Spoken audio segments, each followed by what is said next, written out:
Well, welcome to another edition of Digging In.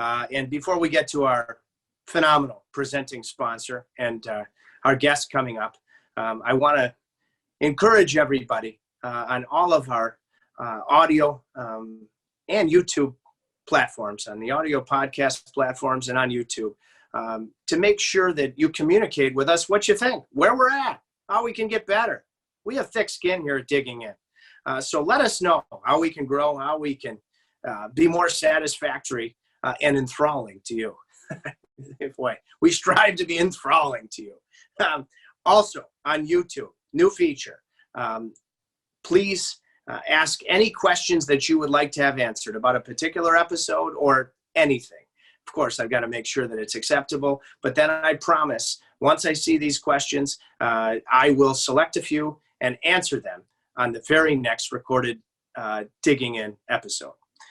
So now that we have that addressed, this is going to be a ton of fun because we are going to dig in with the Chief Operating Officer of LiveNation Global Touring. I mean, you're talking about a musical tycoon in Gerry Barad. He's an infinitely better friend, but this is a guy that has booked, organized, produced. He's done tours for, just to name a few, Michael Jackson, Paul McCartney, Sting, U2, Coldplay, Justin Timberlake, Lady Gaga, Rush, Pink Floyd. I mean, the Eagles. I mean, I am just scratching the surface. I've only named a few. And we're only able to dig in with the great Gerry Barad. 4 decades of musical excellence, starting with his punk rock days in Vancouver, thanks to our presenting sponsor, New Country Auto Group. In my estimation, the finest automotive group, not only in the country, I think anywhere. Jared the Nooch, catchy nickname, Cantanucci, running that along with his family, dealerships in New York, Maryland, Pennsylvania, Connecticut, and Florida. You're talking Porsche, BMW, Maserati, Lexus, Mercedes, across the board. Why are they the best? Because they make every customer feel like they're the most important person, whether it be in sales or whether it be in customer service. They really are in a league of their own. The way that the Nooch, Jared Cantanucci, was in a league of his own at Shattuck St. Mary's before he went and played at Harvard. I mean, he had 152 points one year at Shattuck St. Mary's. I mean, think about those numbers, because Shattuck is also the Minnesota prep school, produced the likes of Sidney Crosby, Vincent LeCavalier, Zach Parise, Nathan McKinnon. 152 points. 152 points, 50 games for the Nooch. And he has taken that ability to be pure and finished right into New Country. NewCountry.com. Need I say more? Allstate Fastener Corporation. In my estimation, the leading fastener distributor in the world. Any type of nut, bolt, screw, anything that falls under the fastener umbrella. Locations all around the world, with the exception of Antarctica and Australia, the 2 A's, but probably going to be in both of those spots soon. Specializing in vendor managed inventory. They can bring an unlimited product with engineering support and expertise right to your production line. AllstateFastener.com. The Vintage Wine Company. If you have any wholesale nectar of the God needs in the state of Michigan, these are your people. Vintage Wine. Mike and Michelle Giorgio, the owners of this family-owned wholesale wine producer here in the state of Michigan. I've often said they have palates that are reminiscent of the great Hall of Fame wine enthusiast, Robert Parker. Vintage Wine, VWCMI for Michigan.com to learn more. So without further ado, thank you to our fabulous sponsors. We will dig in with a musical giant and a far better man and friend. LiveNation's Chief Operating Officer in the Global Touring Department, the great Gerry Barad. Lace them up, let's start the show. We're digging in with Trip. We're digging in with Trip. We're digging in with Trip. We're digging in with Trip. We're digging in with Trip today, yeah. Well, this is this is the definition of an easy episode to get fired up for. Gerry Barad, we're going to talk to momentarily. He's long been the flourishing chief operating officer for LiveNation Global Touring. But more importantly to me, he's a musical titan and has been for 4 decades, but he's my friend, a really caring, unconditional friend. But, Jer, as you join me with the golf course in the background, because that's one of your true passions, I start every show, whether it be on the golf course, in music, in life. How does the great Gerry Barad define digging in? I don't know, just going for it, go big or go home, getting on with it. And you certainly have done that with your 2-hour and 45-minute golf rounds. I mean, they're shorter than that sometimes, Jer, before I go back to your unbelievable life story, you're a Western Canadian from the Vancouver area, which just screams salt of the earth because there's character in the West. How in these challenging times, the supreme veteran you are, how's LiveNation doing? Well, we're not booking any shows right now. It's pretty obvious you can't have public assemblies. So we've been spending the year revisiting how we're going to go forward and rebooking tours and postponing them until next year. A lot of the tours that we're supposed to play this year can't, obviously. So we postpone them the next year. And basically it's a wait and see, because it's all about a vaccine, isn't it? Yeah, it is. And, I don't know. You're one of those guys, if I was in a dark alley late at night and I needed someone, Jared would always be there. I want to talk about where you came to be. Tell me about growing up in Vancouver and at what age music maybe struck you as an industry topic that you wanted to pursue and make a lifelong career out of. Well, it was weird because I was kind of a hyperactive kid. What a surprise. And it was either a drum set or riddle. And so ended up being a drum set. So I got into it, and then I got to see a lot of great shows early when I was 10, 11, 12 years old, and really liked it, and worked in record stores part-time. And then, school was okay. I was going to be a criminal defense attorney. I used to go down to the courthouse and watch this attorney just make a mockery of prosecutors. I mean, he was amazing. His name's Sid Simons. He specialized in drug cases, and he supposedly had a business card that said "Caught holding, call Sid," and he was like pretty theatrical. He was really good. And then kind of got bored with it, and I just loved music and decided not to finish my college education or whatever, and then decided to get into the music business. I worked in record stores when I was a kid. I thought that was the coolest job ever because I get paid to play records. What a novel idea that is. And then one day the punk rock scene started, and then a concert promoter from Toronto, Michael Cole from Concert Productions International, and his partner Donald K. Donald set up a office in Vancouver called Periscope Productions. So I got to work with them, basically from the beginning. And that was it. We just happened to hit the right perfect storm because the whole music scene changed, from disco and prog rock to punk rock. And, we had a vehicle to do it, and a lot of the old promoters weren't hip to it all. And then it was interesting. We did the Police at the Commodore Ballroom the first time in like 1978. And it didn't sell out. And like a year and a half later, less than a year later, they came back and played this 3,000-seater called the Gardens Auditorium, which is, I think, condemned now, and sold 2 nights out. And then came back later that year, the following year, October, I think it was 80, and played the Coliseum in Vancouver, like a half-house, 8,000 setup, and then took them to stadiums. And then, sure enough, we put them back together in 2007 and played a huge, massive tour. So it's kind of watching a band evolve from a nightclub all the way. It's like we did U2's first show in Vancouver on the Boy Tour. We had a thing called Cheap Thrills. It'd be like a $3 ticket or a $2 ticket, and underwritten by the record companies to bring up-and-coming bands there. And U2 played there. I remember they had to play I Will Follow twice because I don't think they had any songs left. But that was crazy. And then we did some, promoted 4 or 5 tours with them after that many years later. So it came around full circle, which I really liked, Jer, you're going back to those, your punk rock passion and the foundation. it's just a smaller scale, but from booking to negotiating to promoting to all the other facets of what you do, what lessons did you learn then that you still apply and employ all these years later?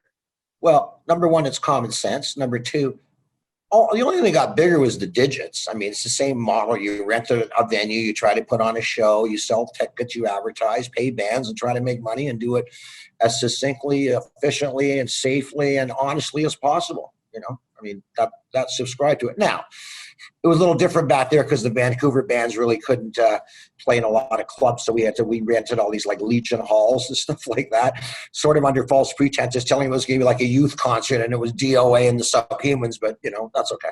I mean, I remember, it was crazy times. I remember one incident.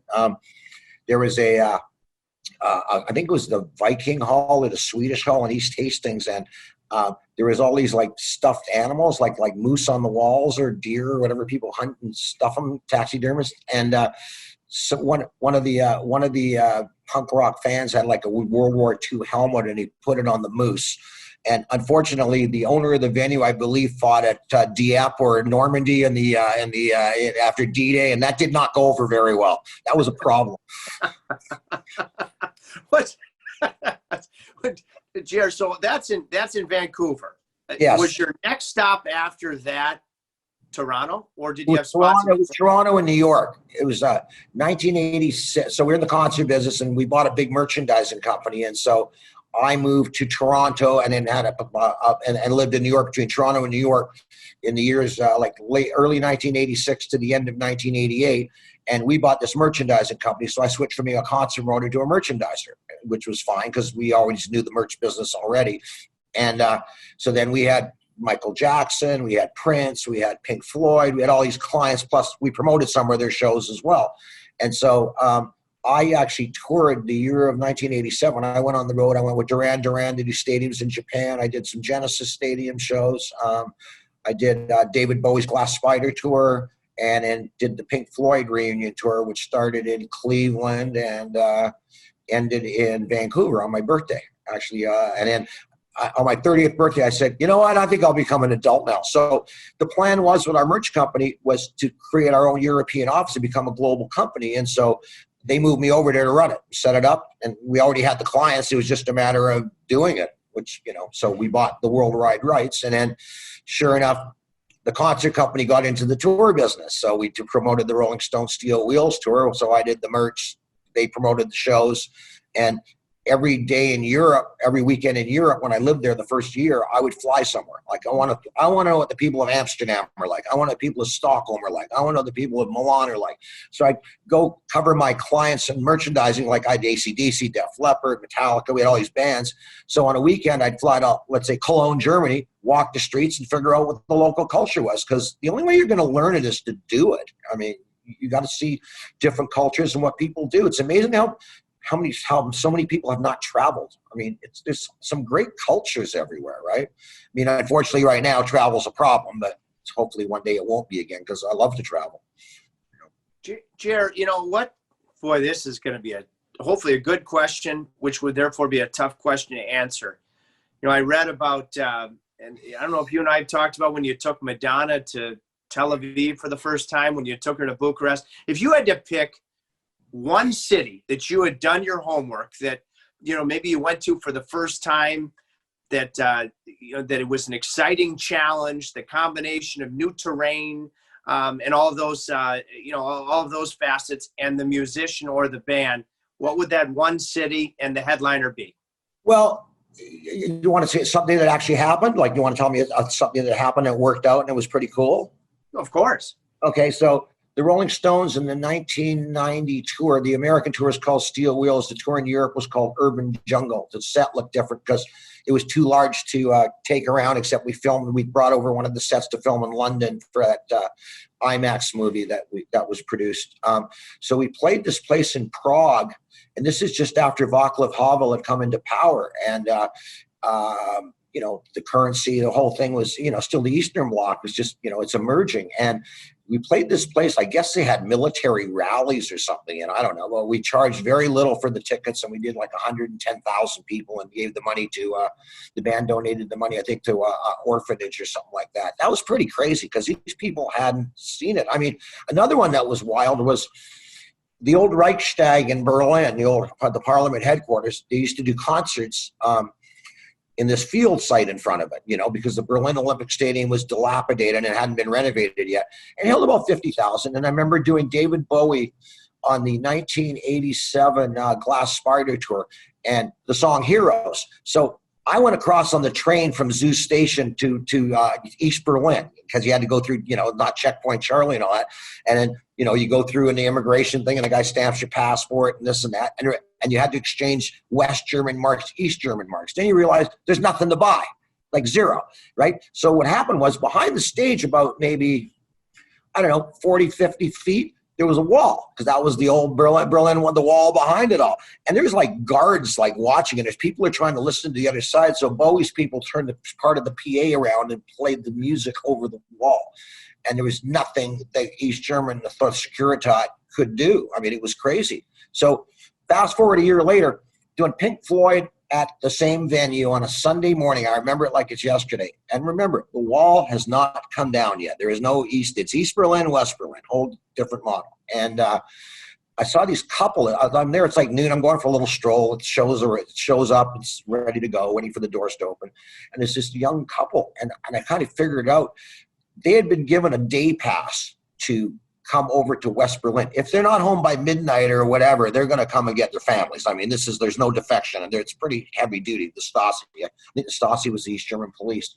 So these people don't have any money because East German money is not worth anything. So I get them into the show and they get to meet the band, watch from the mixer. They had to smuggle Pink Floyd records in all these years, right? They got to see one of the biggest bands in history and then came in and made sure they got out on time and got across the checkpoint to get back to East Berlin in time. It was kind of interesting. And then sure enough, a year later, 2 years later, the wall comes down.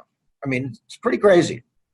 That's spectacular stuff. And would it be safe to say, I mean, because you've been a golf enthusiast for the better portion of your life. Oh, no. That's not true. I took up golf very late. I took golf basically in the late 90s.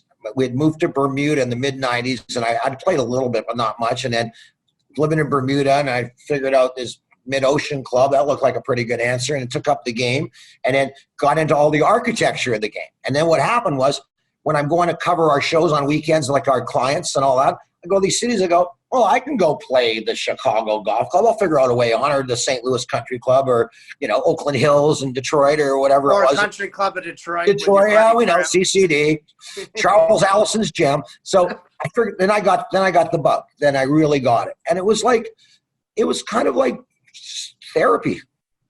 It's like, what would you rather do? Sit around? It's like you do a game, you do a road game, let's say, right? Okay, so let's talk about you on a road game. So let's say, it's and forget what's going on now. You're in a bubble and whatever else when you guys are still in the playoffs. So you're in a city. You're staying in a hotel. What time do you go to the rink? Let's say it's a 7:30 game with the Canes and the Hawks. What time would you go to the rink? 7:30 game. I'd go at 5:30, but I'd love to go at 6:30. Okay, so here's the point. You've flown in with the team the night before, let's say, right? What are you doing from 9 to 5? Sitting around your room? What are you doing? Interviews? What are you doing? Prepping? Might go to the morning skate, but now those don't even occur anymore. Okay, so the bottom line is I don't have to be at the show till 4 or 5 o'clock and everything's under control. Maybe a stadium show earlier. So I get out of bed. What am I going to do? It's 8 o'clock in the morning. I'm going to go play golf. Why not? You know?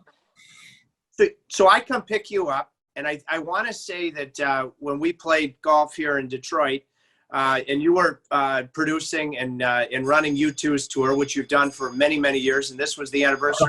Arthur Folk was a producer, but I book it on behalf of the company. Yeah. Yes. Okay. So, but the Joshua Tree, it's the reunion, and my mom was here. You made a very special night out of it because she had first put a cassette in when the Joshua Tree came out as we were going to hockey practice. But I picked you up, and we played golf in the morning. I believe you two had been the night before at Fenway Park. Is that correct? No. What happened was you picked me up on the Sunday. What happened was Saturday morning, we done Lady Gaga at Fenway Park for 2 nights. We flew in Saturday afternoon. I went and played the other Detroit Golf Club, whatever you call it, That's right. Yeah. DGC. Then came back to the hotel, and then you picked me up the next day. We played golf, and then I went to the hotel, and I went to the show, basically. Okay, so once you get back to the show, and that was the first show. That was the first show of that run of that leg, because that was a fall run. So we opened in Detroit. We went to Detroit and Minneapolis, but we had played Chicago before and all that. But that was the first U2 run. Like we played about 8 or 9 cities, and that Detroit was the first show. I want to get to a couple of things on that front, because now with these unparalleled COVID times, obviously, say with hockey that you and I both love, you have 2 teams in a bubble in Edmonton and Toronto. But you too, I know that you put together a model with hub cities. Can you explain that and how many bands use it and what it means?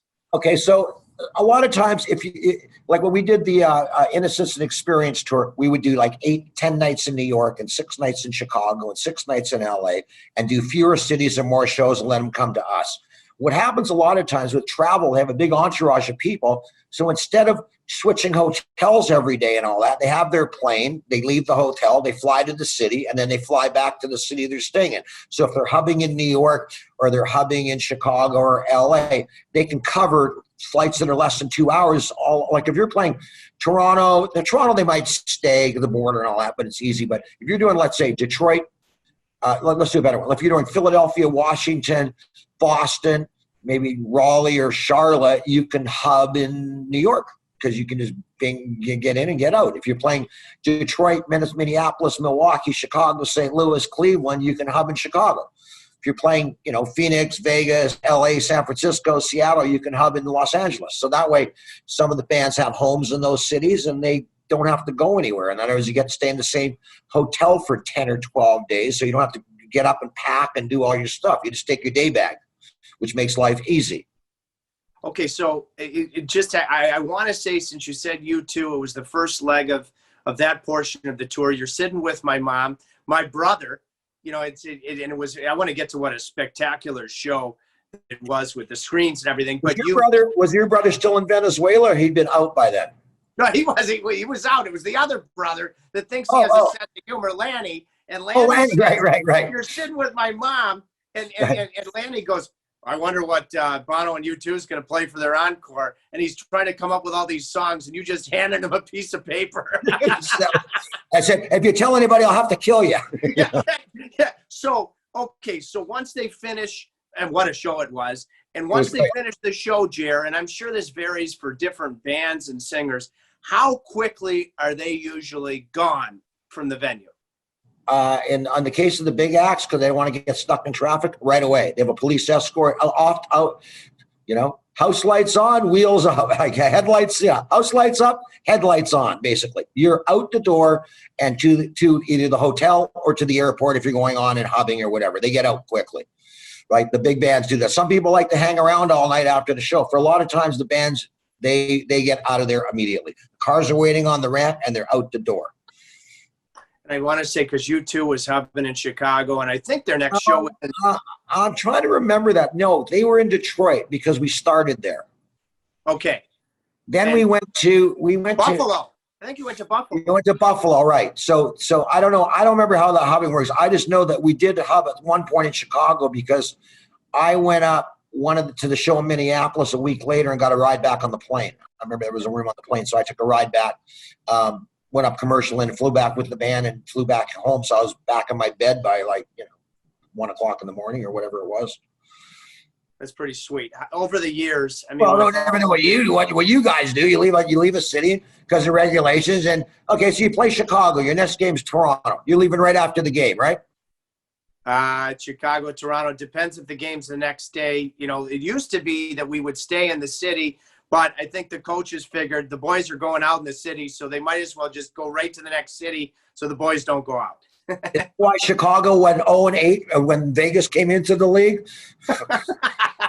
The other place that used to be like that was Montreal. Those guys, you were dead, okay? If you went up to play in Montreal, it's over, okay? These players, they're men are men, okay? All I'm going to say is that would be a problem. Montreal had an advantage before you started. right? Plus the bars are open till 3 o'clock in the morning. Jer, how did you? We'll get back to music in a minute, but you're not only a huge hockey fan, you're an educated hockey fan. Like, I pick your brain before games and what you think about this team and that team. So, being from Vancouver, how when you obviously assumed your post in Chicago, there you've been there for many years.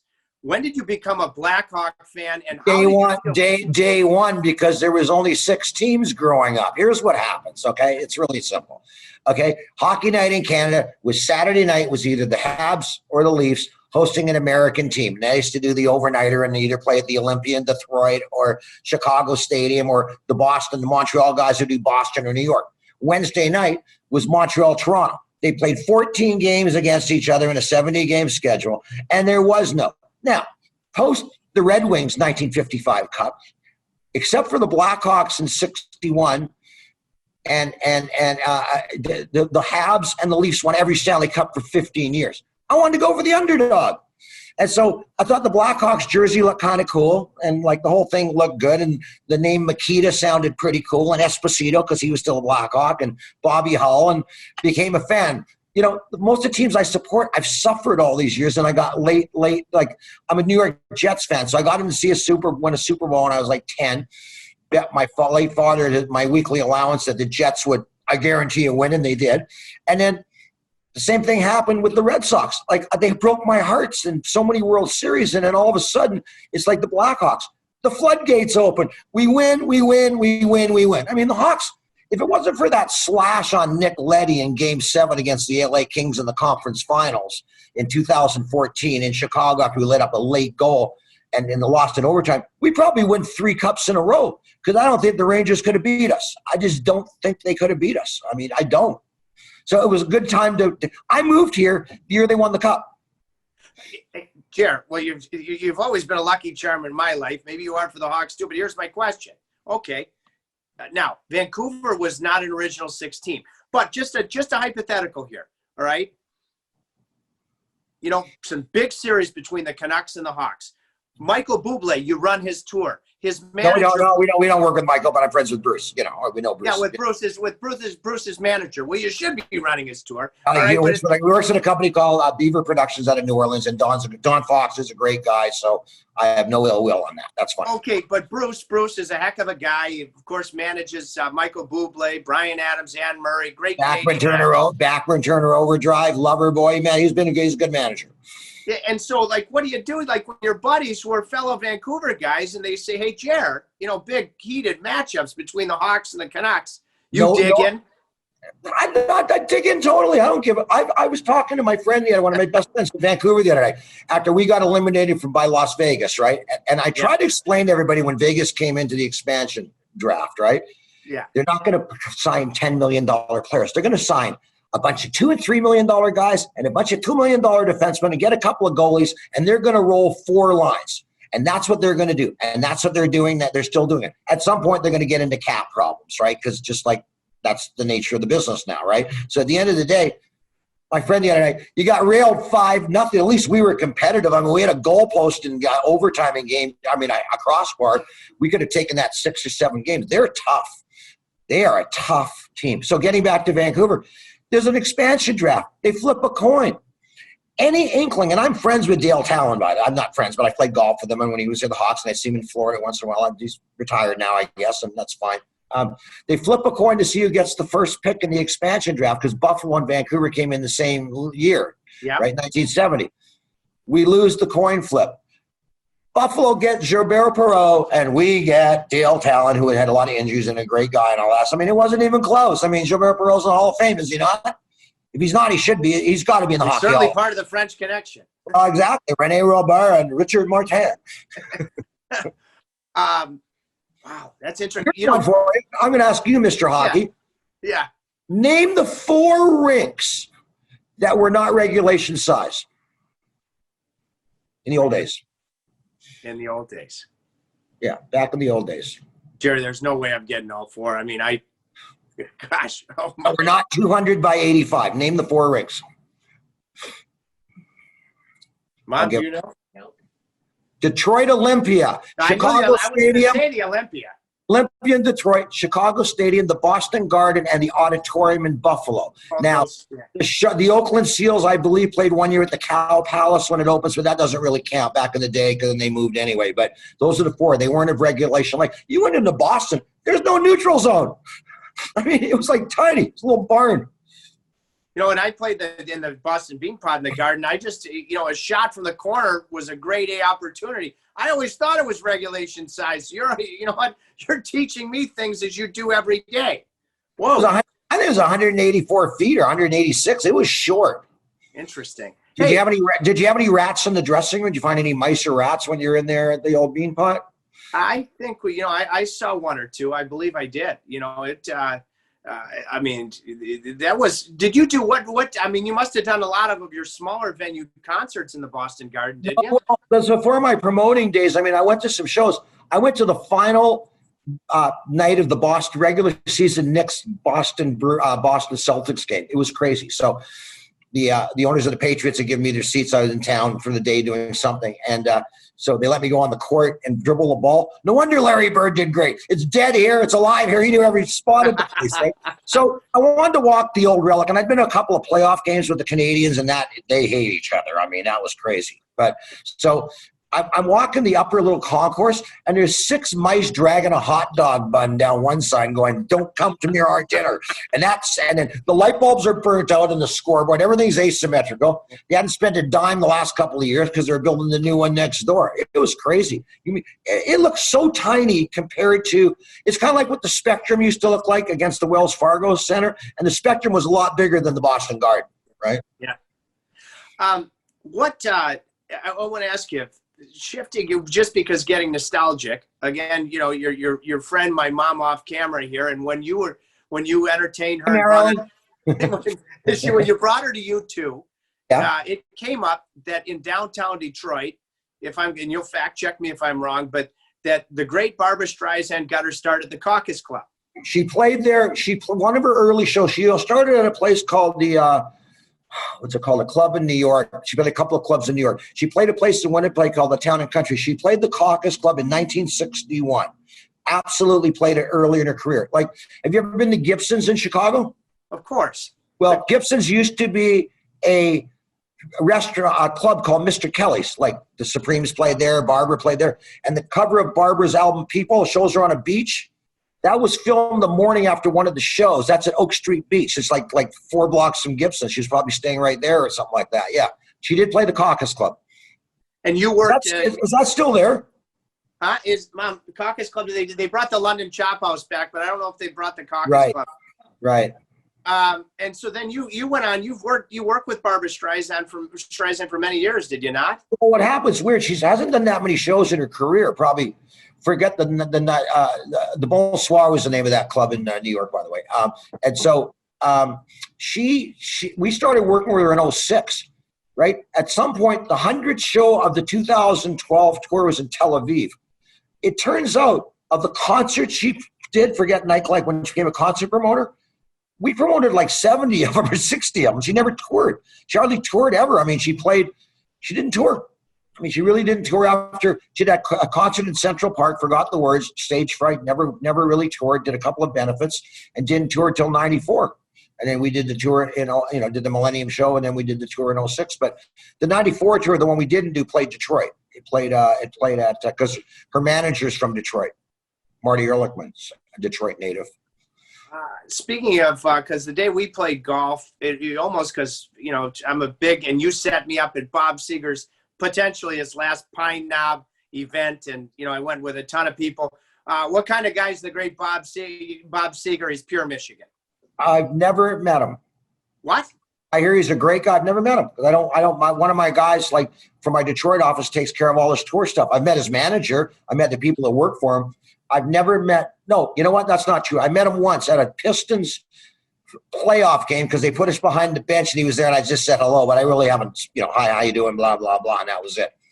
Yeah, that's the only time I ever met him was at a Pistons game. Do you allow yourself, because you're such a professional and you've been elite for 4 decades in what you do you allow yourself to get close and get to know the singers of the bands, or do you have any type of philosophy on that? I kind of have a philosophy that unless you're like so close and you're there all the time and you're their person and all that, no, they have a life, I have a life. If you're there out partying, you're not watching the store. Yeah. And I subscribe to that policy. They have their lives, I have my lives. They know what I do. Say hello. Here's your check. We're good. What do you want to do? My job is to fight for them, present them in the best possible light, and make them as much money as possible if that's what they choose to do. That's what we do. So the answer is, there's a couple. I'm the band Rush. I was friendly with the Alex guitarist because he played golf. So we played golf a few times during the tour and all that. And Getty say hello once in a while, but I kind of leave that to everybody else. That's not what I do. I have my life. Most of my friends aren't in the music business. They're other people. No, Gerry, it's not your style because you don't have a self-serving or and you're a professional. But because you told me if you're at your place, we're having a drink in Chicago, and you talked about Rush, and didn't one of the members of Pink Floyd play some golf with you as well? Oh, Roger Waters has played. I remember I played golf with Roger Waters. Yeah, I played with Alice Cooper a couple times, but it's like that book that Robert Thompson did. The thing, I just wanted to be Alice on the day. He's not Alice Cooper, the rock star. So if I bring somebody famous, I want people to leave them alone if they so choose to do it, and that's what we do. Alex is pretty good, the people in the clubhouse, but I don't need somebody from the club contacting people. Oh, so-and-so's on the premises. Yeah. Thank God there's a gate, because I just don't want that, right? I mean, it's a morning of, and that's what I want, And the way you play, you're usually done in an hour and 35 minutes flat. So even if they did find out, you guys would be long gone, Jer. Brad Richards once said about me, our good friend Brad, he goes, I don't post a score, I post a time. Yeah. Richie told me, yeah, of course, Brad Richards. And boy, it was sensational to see him win a cup. I'm playing tomorrow with my friend Jimmy Roberts, from NBC Sports and the Golf Channel. He's coming in, and it'll be low key. And he says I'll bring my track shoes because I took them here last year because during the BMW. But it's important that he's at my Club Beverly tomorrow because that's where the Evans Scholarship started. Yeah. That is for you. That is correct. I've had more Evans Scholars from that golf club. I think there's 348 in that club out of 11,000. It's a big number. The scorecard says you treat your caddies like your sons and daughters. Yeah. Pretty hardcore, so. So the answer is, I don't really hang with, not really. Okay, so but you know what? I know you're going to post a time tomorrow with Jimmy Roberts. Okay, so I want to ask you this. Both when you're going, say with a big tour, big stadium tour like a U2 or a Coldplay, when you're going domestically to the next spot, how do you get these big stages and everything else? How do you get them there when you're posting a time? And then how do you do it when you're going overseas? And how much cushion do you need if you happen to have your next stop on the tour is across the ocean? Well, it's no different than what do you guys do when you have to put the team plane and get on a flight and go to the next thing and set up all the television and everything for a game, especially a playoff game. We carry multiple steel systems that everything's erected off of. We know the driving times. In the case of freight, if we have to go overseas and we don't have time, sometimes you'll do a break in the tour and put everything in sea containers. We do that. It's like a well-oiled machine. It's like a military exercise. It's exactly what it is. Now, the world's changed now. I mean, tougher customs regulations and everything else, but that's what we do. We're doing it forever. But we'll charter freighters to take our stuff over. We're not waiting on commercial airlines. If we have 4 747s with the gear, and a lot of our suppliers of everything have PA systems in these other countries already. They're waiting for us, like in Europe and all that. So that helps. Well, that's pretty neat. And do you need? Well, I want to ask you a couple of particulars because I believe, Jer, I don't know if it was Lady Gaga's first tour, but when you committed to doing it, you had very little time to prepare. Is that true? And if so, what did you do? We just figured she had a production bill. We came in and rebooked the tour in 2 days and did what I do. You stay up all night and figure it out. That's why these times are kind of bizarre for me because when I realized I had to rebook all these tours, we had to go get all the Major League Baseball schedules, the football schedules, the European soccer, we had to get all these schedules. And it wasn't just my tours. I took it upon myself to help with all the tours. And so it's what you do. If you have to absolutely get there and get it done, you get it done. I mean, it's happened. It's what I do. That's it. It is what you do. Being late is not like when people are late. That's one of my pet peeves. I'm on time. Why can't you be on time? Or I've gone out of my way to do stuff to jump through hoops and be on time. Or say I'm going to be 10 minutes late. I end up being on time. And I expect other people to do the same. Yeah. You know? So some artists go on stage later. Some things happen. Whatever. I mean, the good thing for you guys is, for the most part, you're on time. Your game starts whatever. Now, in the bubble, it's a little different because you had to postpone a game. Because when that game was going, I was going, this thing's not going to play tonight. They're in their fifth overtime. They played almost 3 games. Well, you got me thinking about, because it was the tour right after the Joshua Tree with my mom, and when we played golf.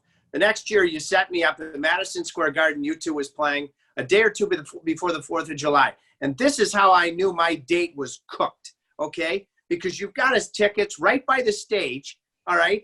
And U2 is coming out maybe 20, 25 minutes late. And she's copying an attitude.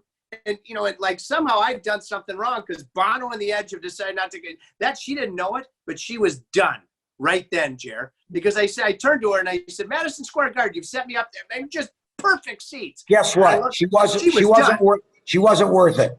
No, she wasn't worth it. It wasn't you were late. It was out of your control. Maybe there was a technical issue. There's lots of things that can go wrong. We're not going to say, "Oh, sorry, Madison Square Garden. We have a broken something's broken. We have to fix it, or there's no show." I mean, really? Yeah, really. Did you ever go out with her again? No, she tried to claw her way back, and it was done. I told you. It was finito. Put a fork in it, Jer. But I will tell you one other one. You set me up at Justin Timberlake, another one of your deals, and you got me phenomenal seats. A great client. He also I've never played golf with him, but he's a great client. Oh, you should. Now him, I set him up to play, but I set him up with my club in Kansas once, but I never went. But yeah, one day we will. Well, I just hope whenever you do play with him, because you set me up so close to his stage. My date that night, she turned to me at one point and she goes, Trip, because he's obviously such a good dancer, do you think you're Justin Timberlake? And so I just hope he didn't see me, because I had the antithesis of rhythm. Really? 2 left feet or 4 left feet? I think my mom here would say 4. Oh, boy. Oh, my God. Marilyn used to huff it up, though, right? So you didn't get Marilyn, yeah, that just didn't pass on. Yeah, she really? Absolutely could. All right, so, Jer, shifting back to hockey, what do you see here right now? What team or teams do you think are in both West and East? I've been calling one, and Lou Lamoriello, I hate to say it, Toronto fans, you got fleeced. Okay, you got fleeced really badly. Okay, you overpaid. You didn't pay for defensemen. You got this offensive team, and come playoff time, you've got nothing. The Islanders, oh my God, it's the Devils. It's like the old Devils. They played that trap. Like last night, it went like Washington didn't get a shot on goal for 6.5 minutes to end it, right? It was over. The Fishermen may come out of the East. And I got to tell you, got a brand new arena being built. They're finally going to get a proper home because their fan base, and we have some mutual friends on Long Island. They don't want to go to Brooklyn. Nothing against the Barclays Center. It's fine. But they're going to get their own home, and it's going to be good. And they're going to hit the perfect storm. I like them. I loved Colorado until the last 2 nights. I mean, Dallas is a grinding hockey team. They're really good. I mean, it's streaky. You know that. Yeah. I mean, I think it could be Vegas and the Islanders. Now, Boston looked a little shaky, but now they don't look so shaky. We'll see tonight, right? Yeah. If they put Tampa down 2-0, that could be the end of that one. I don't believe Philly's going more than 5 games. Now, who's the backup goalie now that Rask opted out? Because Halak, I remember Halak. Halak, because he just beat us in Carolina. No, well, Halak also single-handedly beat the Montreal Canadiens in a playoff series years ago. He beat the Washington Capitals with Montreal. Right, no, that's what I mean. I'm talking about with Montreal. I had Peter Gabriel that night at the Bell Center, and it was the elimination game, and then we turned all the TVs off and all that, and no one was allowed. And then Peter said Montreal 2-1 or whatever they won, but Halak stood on his head. So who's the backup for him now? I forget the guy's name. They've got 2, and none of them have played. But well, you could suit up. You played golf. You played hockey at Harvard. You played in Boston. You know those park the car at Harvard Yard. You know all that stuff. probably not after how hard I was on Brad Marchand and the series. But I'll tell you what a superstar. I mean, he may be what a star. He's okay. If I was going to get a team right now and I could draft, I'm taking him. Oh yeah. By the way, they're timeless. Like, how is Shara still doing? I know that Timo Salami at 42 could outskate. Shara's got like a second win because when we played the Bruins in 13, basically, you can't hit what you can't catch. We just gassed them. We basically gassed around. But Haskinen, Krejci, they're a really good team. They're a really good team. Well, and Chara's on that because, it wasn't – we were talking about Gibson's earlier. You took me to Gibson's Italia a couple of years ago, and you were on that what was it, the grass-fed what was the diet you were on? And that's what Chara's on. Plant-based? Yes. Chara's been on that. It's prolonged his career. He swears by it. Well, I'm not. Well, he can. That's fine. No, I know. Hey, listen, I thought you were nuts when you were on, and I was hoping it wouldn't last. It didn't. Are we going to get this tonight? oh, what else, Jared? What do I like? So Vegas, I like Vegas in the West right now a lot. I think Vancouver's going down in 5. They're a really good I think Vancouver's a very nice young team. They're there, but they're not good enough because, as I said, Vegas rolls 4. They're solid. They don't have a weak link on their team. Colorado's just got to right the ship, but the problem you're going to have is if that series with Dallas goes 6 or 7, I mean, they could be waiting around like you guys waited around. How long did you? No, the Islanders waited a week, didn't they? Or did you guys wait? Who waited? Last year, the Hurricanes waited a week after they swept the Islanders, and then they got swept. And this time they waited a week. Oh, I'm sorry, because the game got postponed with all those overtimes. Tampa, Columbus, they waited 8 days, right, and they lost 5. So, yeah, you never want to wait. No, waiting doesn't really work. I like this, and I guess it's easier for the players now because there's no travel. You're there, right? Well, that's why I think, well, this is what I want to ask you because I just dug in. Now, Toronto or Edmonton, I'd rather be in the Eastern bubble personally. If you just know, well, I thought Chicago was going to get. I thought Chicago was going to be one of the sites, and I'll tell you why. Because we have the new practice facility has 2 sheets of ice. You got 2 Johnny's Ice House, and you got the UC. You got 5 sheets of ice within a half mile of the building. You got tons of hotels you could, put everybody up in, and you could set up McCormick places like your base station, like you could have your catering done there, whatever, and they didn't do it. I was shocked that we didn't get it, and I don't know why. Well, I can tell you right now, the players would have certainly been fired up about that. Not that the 2 bubbles aren't good spots. You got 2 great cities, but Chicago, come on. No, but no offense against Edmonton. Toronto is like a big city. I mean, Edmonton's fine, but were the players allowed to go out, or do they have to stay at their hotels all the time? No, they're in the bubble. I think they can start to maybe go out on team events now. I'm not sure. But they could have done that. They could have done that here. You could have set up the back room at Gibson's. There's lots of places you could have done restaurant-wise here, or have them brought to you where you wouldn't see anybody. I mean, you'd be all safe. Gerry, I'm about to write a book. I'm just the announcer. I mean, you're acting like I'm part of the decision-making process here. I'm just being the inquisitive person that I am. I'm asking the questions, Okay, so but this is what I want to ask you, because I just dug in with Pete DeBoer. Of course, Vegas' fine head coach, former coach, San Jose, Florida, New Jersey. And he went to law. He went to work towards his law degree as well here in Detroit. We talked about it earlier, and I asked him how his legal background has benefited him as a head coach. How's your legal background benefited you? Well, I'm not a lawyer. I never got a degree, so I don't have any legal background, but I've, read contracts. Nothing. You just got to try to be diplomatic and honest and above board, right? I'd rather beat somebody by being honest and being smarter than rip them off. That's just how I was instilled and brought up. So what's going on in the world right now is it's very problematic, for me, but we'll figure it out. Let's say I'm one of your clients and I'm playing at Soldiers Field. I'm a big time name. And I say, Gerry, I need an espresso martini. I need lobster from Gibson's. I need gnocchi from Italian. And I need it right before I go on stage. Are you delivering the goods for me? That's easy. You call the assistant, you call the restaurant, hi, bring it down, and they do it. That's not hard to do. right? That's easy. What? That's just what artists want. Now, a lot of these big artists have their own My mom stuff. has a question. What? Yeah, what is it, Marilyn? Oh, then she said, then what's hard?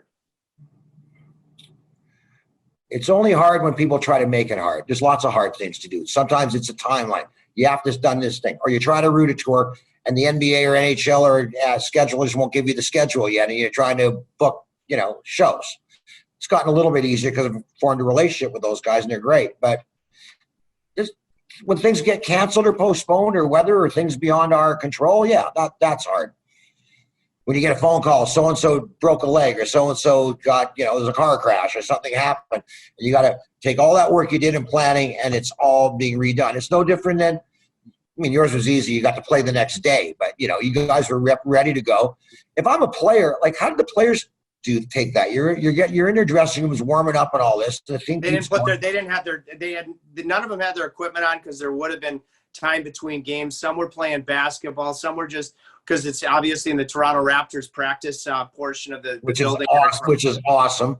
Yeah, that's sweet. Some were, making sure that they were eating something, watching the game. And then they were all happy to – actually, I heard our guys wanted to play. I heard Boston didn't, whether that's, wherever the truth lies there. You couldn't have played. It was so late in the East. I don't even remember when the game ended. I just remember it was crazy. It was 3 games. It was 8 periods. The ice conditions would have really struggled, which I think was the reason in and of itself, to make sure you play the next day. Put the players in the game in a position to succeed.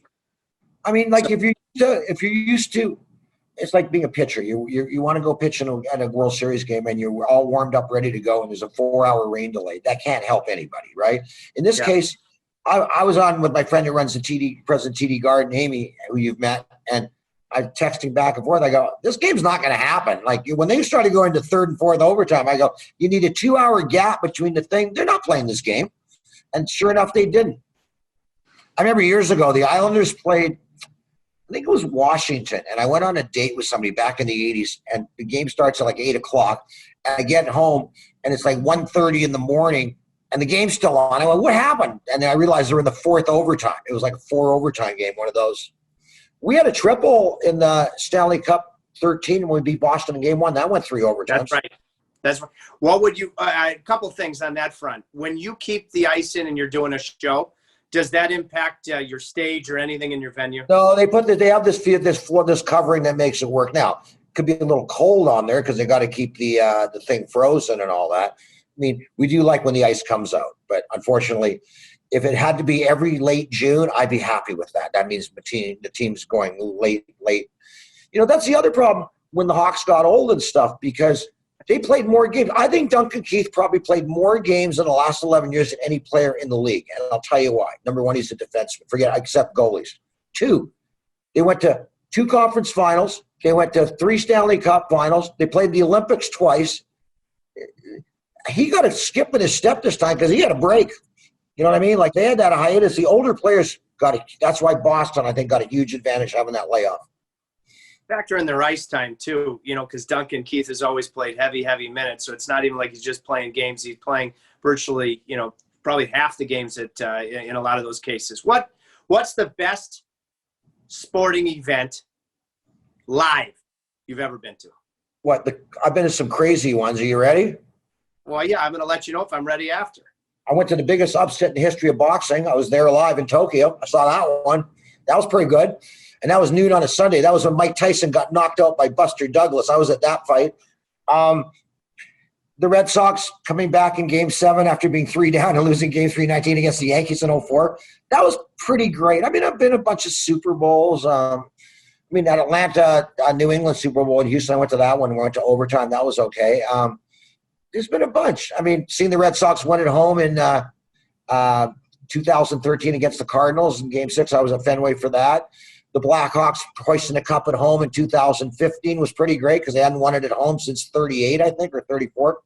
And they beat the Red Wings, by the way, just so you know. Those are probably up there, but there's been a bunch of good ones. I've been to some good ones. They beat the Red Wings, I believe, in the conference finals. I'm talking about in 1938 and 1934. Oh, it's the 38. Yeah. Oh my gosh, Gerry. You know, That was the last time they'd won it in Chicago on home ice. Okay. We beat you in the conference finals at 13. We had an 11 o'clock game on a Saturday, and we sucked. And then we went down 3-1, and then we came back and won Game 5 at home and won Game 6 at Detroit. And then they had that penalty, that goal call back that Stahlberger, I think, got. And I said, if we lose in overtime, there's going to be a riot in the parking lot. And then whatchamacallit gets the puck off Cronwall's skate into the net. Yeah. So that obviously being there when you saw. By the way, you know what's crazy about that one? I'm going to say that was the loudest national anthem I've ever heard. You know, the louder it is at the United Center with Jim Cornelison, yes. Right? It was that Game 7 with Detroit was the loudest national anthem I've ever heard at the United Center. I've been to enough games, right? Hundreds, right? So that's the loudest I've ever heard. It was like 130 decibels. It was loud. Well, you're a musical genius. So now I ask you, what's the best? Is that the best anthem you've ever heard? What's the best anthem that you've ever heard? Well, "Oh, Canada's" a good song too, But I have two anthems now because I'm a U.S. citizen. I became a U.S. citizen. I have two passports. So, Jim Cornelison's anthem is the best anthem anybody's ever heard. I mean, it's just you've been in there for it. It's electric in there. Electric. I mean, it's electric. It's so electric. It's ridiculous. Yeah, I think it's electric as the opera singer in Vancouver did it on skates and tripped over a wire one day. I thought that was good. Yeah. And my favorite, the guy that's done the Canadian anthem the best for me is Lyndon Slewage in Ottawa. He's okay. How about your guy Rene Rancourt? That's in Boston, though. I know. With that gold, like his gold little tux jacket. Yeah. Who does it in Detroit? What's her name? She's done it forever. Oh my gosh, I'm gonna drop. I mean, Lauren Hart's pretty good in Philly, but they don't have the Kate Smith duet anymore. That kind of got taken aback when the statue got taken down. But yeah, Lauren's pretty good. That's not her son, is it? The goalie, is it? There's no relation. Is that no. She's Carter Hart. He's a Western Canadian, so no relation. Okay, got it. Yeah. Lauren Hart, of course, Gene Hart's daughter. Gene Hart's a great voice, yeah. And maybe the Hart from Western Canada, maybe he was Stu Hart, the first family of Western Canadian wrestling. Maybe he's a descendant of them. Who knows? Do you think? Oh, I saw. Oh, another one. I saw SummerSlam at the Garden once, and Randy Savage married Miss Elizabeth on stage. I thought that was kind of fun. One more piggyback on the anthem thing that the eye for talent, singing voice. Are you either born with it? Can you develop it? What's the story on that front? Okay, how if someone was a bad cook and you call them an arsonist, I'm the equivalent of a singer. I'm horrible. Okay, yeah, but you have an eye and an ear for a good singing voice. Yeah, well, guess what? Doesn't work for me. I wasn't given that. You can't dance. I can't sing. I'm terrible. Like terrible. Don't even go there. Well, yeah, but you saw me tickling the ivories singing Journey Don't Stop Believing. I thought you were going to sign me to a record deal. No, I was not. I didn't want to hurt your feelings at the time. Hey, with the beautiful golf course in the background, it's well documented. You know what that is, though, by the way? What? Where? I'll tell you what it is. It's a course. It looks like you got the Eiffel Tower in the back. It's the Eiffel Tower. It's an old Harry Colt who did. Harry Colt was Charles Ellison's partner, did Country Club of Detroit, and he did this place in Paris. So behind me right there is a drop shot par 3, and then you go back up on the hill, and you hit down to this valley and up into that. That is the Eiffel Tower. The only problem with the shot is the crane was in the way, but that is the real Eiffel Tower. That's a golf course in Paris, France. Yeah. Oh my gosh, yeah. I mean, I've been wanting to ask you the whole show, but my focus That's a golf course. It's a golf course. It's called St. Cloud. See how, like the clouds, it's cloudy out. Yeah, St. Cloud. The great Harry Colt. Isn't there another track you like outside of Paris in France that's one of your favorites? Well, not in Paris. Well, I like Mortefontaine. There's a bunch there I like. I like Fontainebleau. But, I belong to 2 clubs a day. I like golfing in the seaside of England, not Scotland or Ireland. I love those 2, but I like that southwest part of England. It's beautiful. And there's this one club called St. Enodoc, and about 4 or 5, Gordon Ramsay has his summer home across the street from the club, because I met him at a Phil Collins show, and I said, hey, you finish your construction, you're holding the road up. He started laughing. But across the way, it's about, you can go across in a boat in about 30 seconds, but it's about, you got to go through windy roads. There's this little town called Padstow, and they have tons of Michelin star chefs and restaurants there. It's pretty good. What about that area? That area, I mean, again, I know they have their lives, you have yours, but you did Sting's tours, didn't you? Is he a golfer at all? No, he doesn't golf, but I do a lot of it. We booked all his shows since 02 or 03, the last 17 years. Yeah, he's great. He's a fantastic client. Great guy. Great guy. I've always sensed that he's a great guy. Yes. If you ever float in after you play 18 to Gordon Ramsay's house, can you cook, or are you an arsonist? Oh, I cook a couple of things, but I'm more an arsonist. I'd rather have someone cook for me. Yeah. How about you? Are you a cook or an arsonist? Here at this house in I think it's Gordon's summer home. I don't think he's going to invite me over to cook for me. I don't believe that'll ever happen. I was told by my college girlfriend, a guy that can cook is a sexy guy, and so when she came to visit me in Michigan, I faked gnocchi, and I had potato peels all over the floor and everything. We sat down out by the lake. She thought I was Brad Pitt. Then I had to come clean, because I had to come clean, Jerry. I always tell the truth. The old Mark Twain line is my favorite line I live by. You don't have to have a good memory when you tell the truth. So she was devastated. She thought I was the greatest. She thought I was a 3-star Alain Ducasse. She thought I was Michelin, on drugs with my culinary capabilities, till I broke down and told her the truth. And then what happened was you weren't even number 48 on Yelp.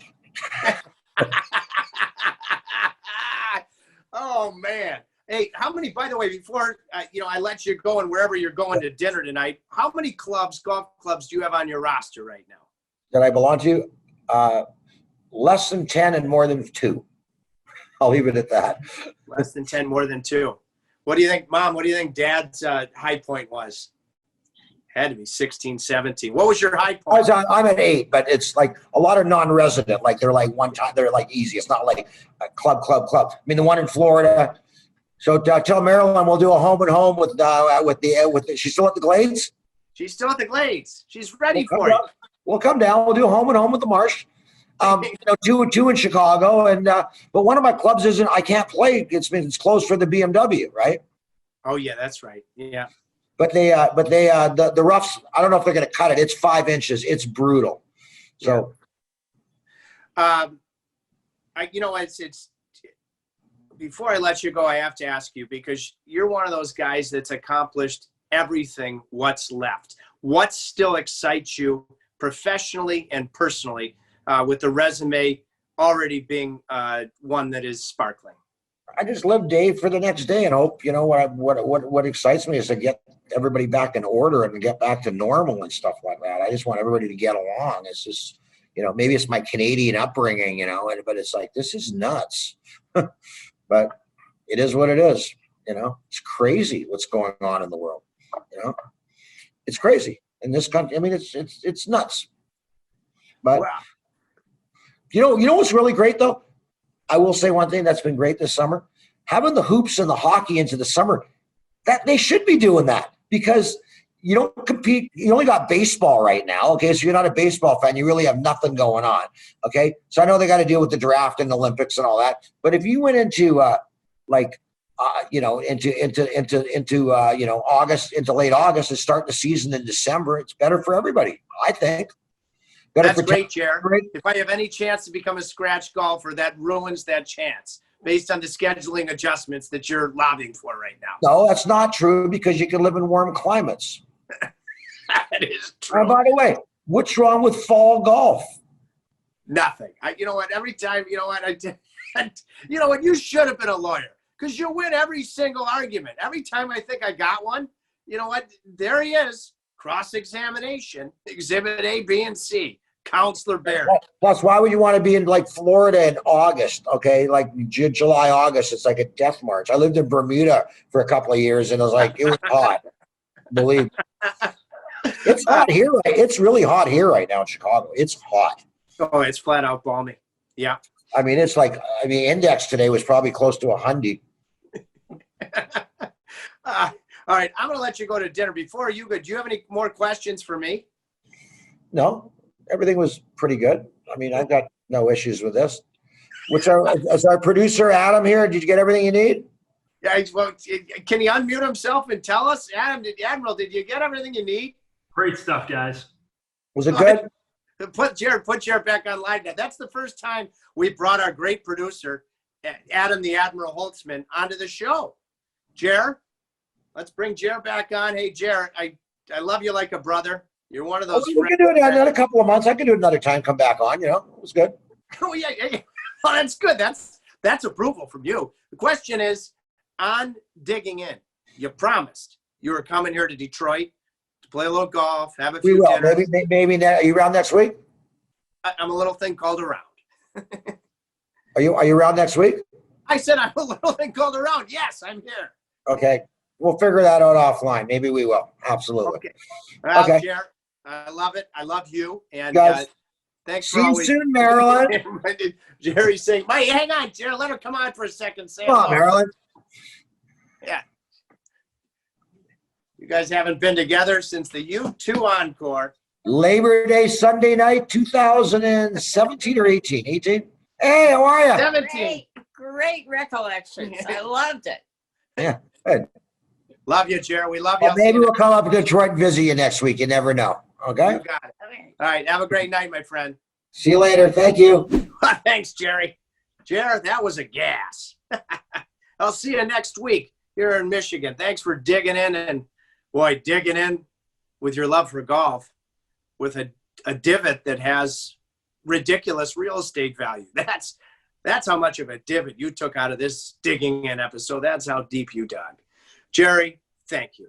I want to remind everybody once again on our audio podcast platforms on YouTube to rate and be honest about what you think of our episodes. Where can we be better? What are we doing well? But what are we not? We have thick skin here at Digging In. We're like alligators and crocodiles mixed together. So we can take it. Tell us how we can be better. I want to also thank our presenting sponsor, the great New Country Auto Group.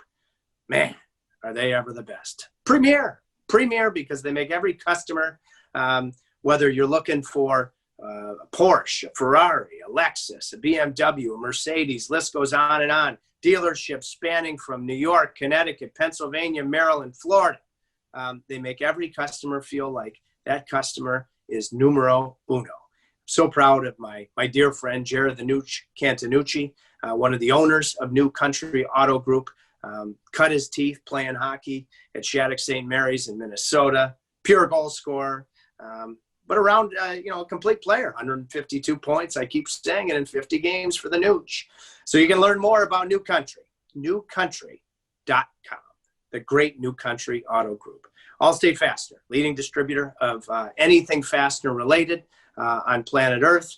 Virtually every industry, when you look at automotive fastener applications, heavy truck, tractor, trailer, medical, gaming, earth moving, of course, for a show like Digging In with Trip. You can learn more about Allstate, allstatefastener.com. And if you need a glass of wine during the show, after the show, before the show, and you're in the state of Michigan, Vintage Wine is the answer. Wholesale producer, distributor of wine within the state of Michigan. VWCMI.com, unlimited range when it comes to whatever suits your fancy under the category and definition of Nectar of the Gods. So thank you so much to our fabulous sponsors, and thank you to my terrific friend. Boy, my gosh, the stories he could tell, and he shared some of them in this one. The very candid musical guru, Gerry Barad. Jerry, thank you for digging in. Thank you for your friendship. And thank you to all of you for checking out this episode and all others. And we hope you come back for the next one here on Digging In with Trip. We're digging in with Trip today, yeah. Today, yeah. Today, yeah. Today.